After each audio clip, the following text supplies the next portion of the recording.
You know, the thing is, Mr. Frank, the question that Nigerians would love to know is how did your chairman, national chairman, emerge in the first place if you think that he's not a man of his own?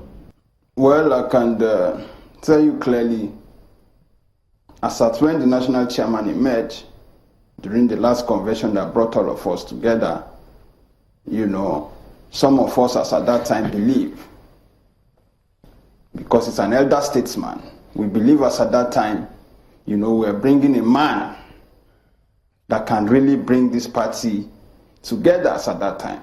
But we never knew, you know, that we were making a wrong choice. Because if we were not, by today, since after the victory of this party, APC has never remained the same. From one crisis to the other.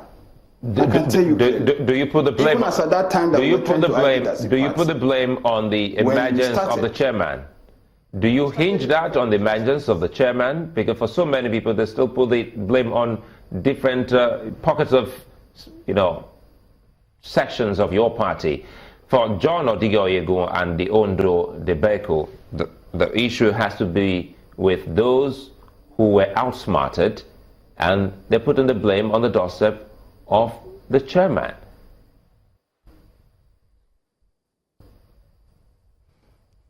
Well, I don't think there was anybody that was outsmarted in this whole case. I think, you know, the national chairman didn't manage the Ondo crisis very well. He didn't at all. You understand me? Because what about the state chairman of the party? There are so many questions to be answered about this whole process of Ondo, you know, about this Ondo State's, you know, scenario. And again, when the whole process started in Ondo State, before they went into the primaries, there was so many confusion even at the state level. As a party, I felt as at that time, we should have been able to take charge by calling all warring factions to put them together. But again, we failed to do that. Not until this whole process crashed. And that was when, you know, the national leader of the party, Bola Ahmed Tinubu, at that time came up with all kind of allegations against the national chairman. If you have an effective national chairman, it should have not taken 2 weeks to prepare his response against Oyegun. That means he needed to consult those people that were controlling him to know if he should reply, you know, Bola Ahmed Tinubu or not. So far as I'm concerned, it took the chairman 2 weeks to come and tell lies about the whole process. It took him 2 weeks to respond to very vital and critical allegations against him by Bola Ahmed Tinubu, who made it very clear that the chairman took bribe. Mr. Frank, he made it very clear that the chairman was one-sided. We're talking about. He made it very clear that the chairman, we have to be very careful with words, with our choice of words. First, that's a Nigerian. Secondly, that's your national chairman of your party. We should be careful of words we use, such as saying he was telling lies. So please be guided by your comments, and let's speak to the facts and to the issues. Well, it's very, very clear, because so far as I'm concerned, you know, the chairman should have been able to respond immediately that allegation was made. But he didn't. It took him 2 weeks to respond to these allegations. I wasn't the one that said it. I wasn't the one that wrote that letter. It was Bola Ahmed Tinubu that wrote it and made his position clear and these fantastic allegations against the chairman. But again, the chairman came to respond. He says, you know, he talked about integrity. He talked about doing the right thing. But till today, there is one question I'm still asking. I've said it before now. I said, okay, if you said this thing that happened in Ondo State was real, till today, the minutes of that meeting has not been published. Okay. I expected the national chairman to publish that minutes of the last NWC meeting.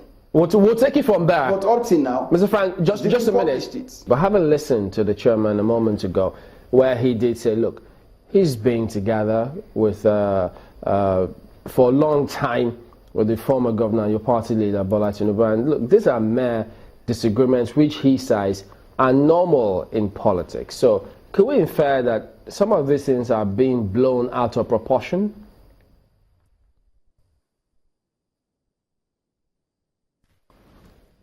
Well, I can tell you clearly what my chairman is saying is that was then, not now. We cannot be talking about long time ago in a generation as of today where the world has gone digital. So his relationship in the past with Bola Ahmed Tinubu, you know, as at that time is different from today. And if the relationship is the same, I think the national the former governor of Lagos State would have not come out clearly, you know, to accuse him of incompetency and all kind of things. So that's to tell you that that relationship was then, not now, because the national chairman, you know, clearly has not made any, you know, step to impress him as a person, because he believed that, look, your position as a chairman is to make sure, you know, the party all of us belongs to speaks in one voice, agrees on the same position at all time. But as of today, you know, whether the chairman call it disagreement or kind of, you know, any kind of name, but I can let you know clearly there are issues, there is crisis, we must own up to that and we must be prepared. So was the First Lady speaking your mind then?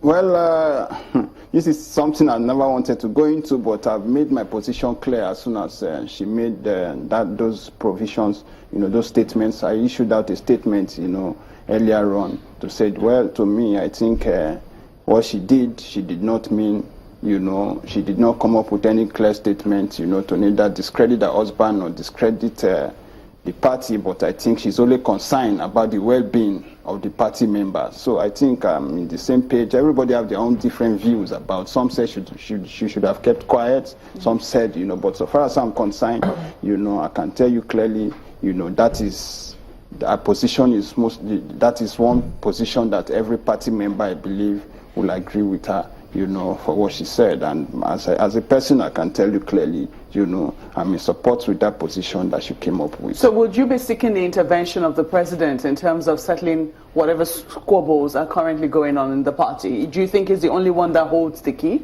Yes, I've said it times without number.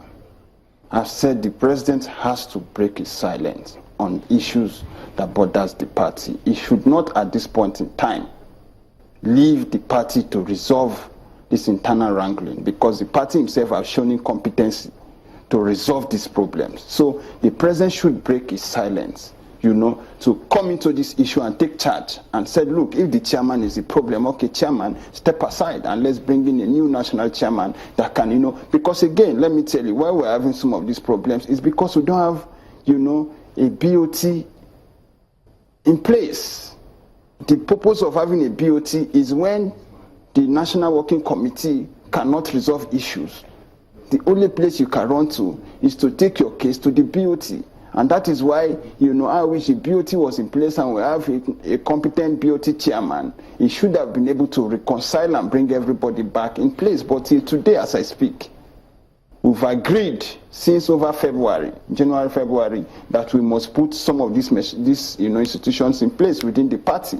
But all to date, that has not happened. So that shows you, you know, the person that is leading this party has practically failed. Because look, let me tell you, just recently, I was even reading on the papers where the SGF, it was on Vanguard newspaper, where the SGF was accusing the NWC today, and he said the NWC as of today is corrupt.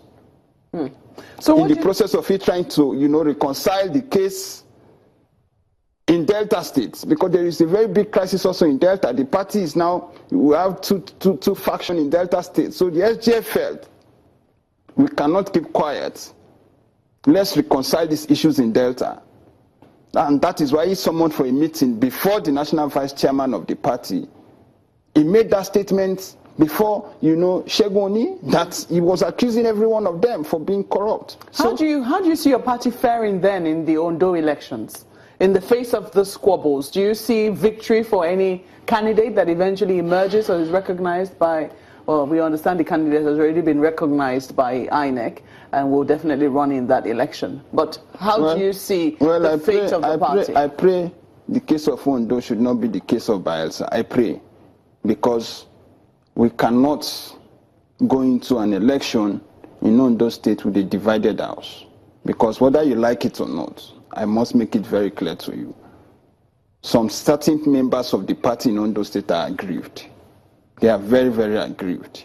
And that is why people like, Lushala Oke has to pull out from the party.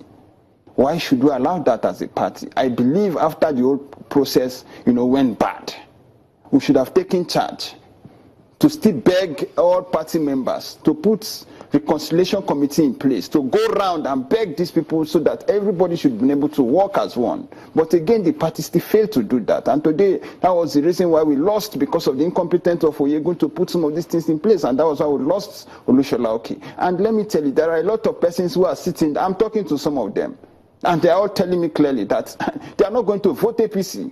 That they are going, some of them are prepared to do anti-party in the state. So tell me, with this kind of current situation in those states, how can we be sure of victory? Maybe God can decide that for us, accept that. But I can tell you clearly, if we did not reconcile these issues, if we did not go back to the national leader of this party, Bola Ahmed Tinubu, to beg him to put on those state for us, if we did not go back to those people that are there, that as our leaders, that are aggrieved, like Shego Abraham, the candidates, that came second. If we did not go back to beg some of these persons to say, please forget the past and see how you can help us to win, then lies on the Ondo people to decide. But at this point in time, I can tell you clearly, it's only one united house that can bring victory for us as a party. So, and that is why I'm going to continue to talk. I'm going to do everything to see how. But if, again, the national chairman can do it, some of us are putting measures, because I'm not too young to take some of this responsibility as a person, because if you look, the national chairman of the ruling party in Kenya is just 29, 30. He's a young man. So I think that will be a fine place to leave it, Mr. Timi Frank. Thank you so much for coming on Sunrise Daily. We've been speaking with Timi Frank, who is the Deputy National Publicity Secretary of the All Progressives Congress.